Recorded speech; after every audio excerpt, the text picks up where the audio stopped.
Moi, je suis arrivée à Gembloux parce que j'avais un rêve de gosse qui était de devenir garde des eaux et forêts. Et donc, forcément, j'ai atterri à Gembloux sans avoir de background scientifique, puisque je n'avais pas fait des humanités du tout scientifiques, et j'ai découvert la chimie. Et une fois que je suis tombée dedans, je ne l'ai plus quittée.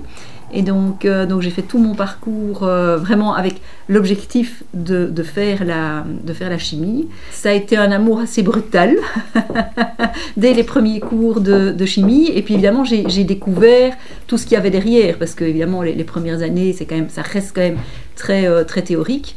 Quand on est rentré évidemment plus dans le détail et dans ce que les entreprises agroalimentaires pouvaient faire, etc., là, ça a vraiment été...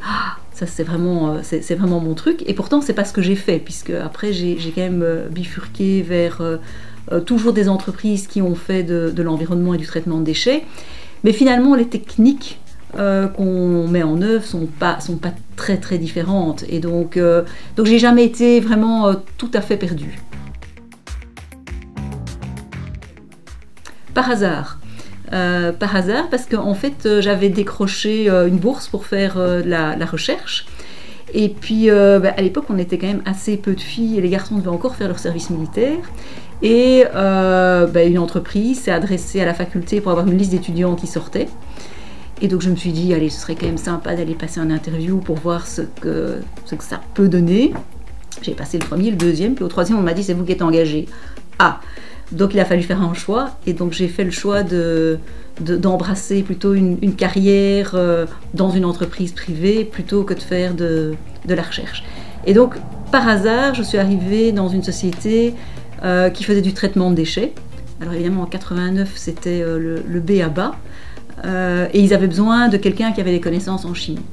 Donc voilà, c'est comme ça que j'ai débuté, et là évidemment ça m'a énormément plu aussi, surtout que c'était un secteur en plein développement, on était vraiment au tout début, et donc j'ai eu la chance de vraiment débuter au tout début, les législations qui se sont mises en place, il y a eu les fameux scandales à Mellery, etc. Et donc j'ai vraiment grandi avec toutes ces évolutions, et donc voilà, j'ai jamais quitté ce secteur-là non plus.